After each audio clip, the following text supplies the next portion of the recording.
মেহেদি প্রকৃতির রঙে রাঙানো এক শিল্প। প্রাচীনকাল থেকেই মেহেদি আমাদের সংস্কৃতির এক অবিচ্ছেদ্য অংশ।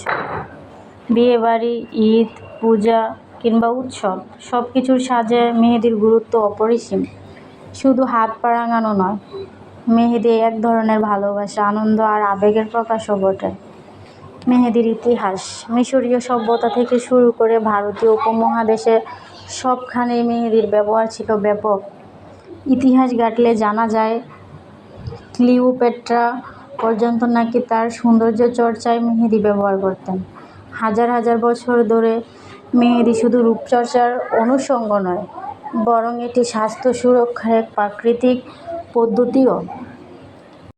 মেহেদির উপকারিতা মেহেদি শুধু সাজের জন্য নয়, এর রয়েছে অনেক উপকারও। প্রাকৃতিক কন্ডিশনার চুলে মেহেদি ব্যবহার করলে চুল হয় নরম ও মসৃণ। স্ক্যাল্পের যত্ন খুশকি ও মাথার চুলকানিতে মেহেদি বেশ কার্যকর।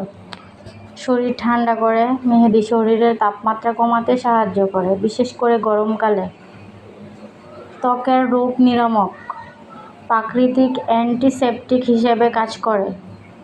মেহেদি ডিজাইনের শিল্প মেহেদি এখন কেবল গাঢ় লাল রঙের সীমায় সীমাবদ্ধ নয়, বর্তমানে বিভিন্ন স্টাইলে আরবিক, ইন্ডিয়ান, পাকিস্তানি বা আধুনিক মিনিমালিস্ট ডিজাইন অত্যন্ত জনপ্রিয়। বিয়ের সময় পাত্রীকে ঘিরে যে মেহেদি সন্ধ্যা আয়োজন করা হয়, সেটি একেবারেই আনন্দমুখর ও আবেগঘন হয়। মেহেদি মেয়েদের হৃদয়ের উৎসব। মেহেদি মেয়েদের একান্ত অনুভূতির নাম। এই রঙে থাকে না শুধুই সাজ, থাকে স্মৃতি, বন্ধুত্ব, ভালোবাসা আর একটি দিনের বিশেষ মুহূর্তকে ধরে রাখার এক নিঃশব্দ ভাষা।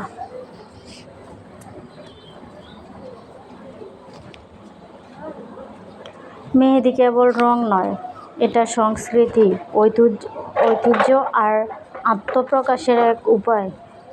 প্রকৃতির এই উপহারটিকে ভালোবাসুন, সম্মান করুন আর উপভোগ করুন এর রঙিন সৌন্দর্য।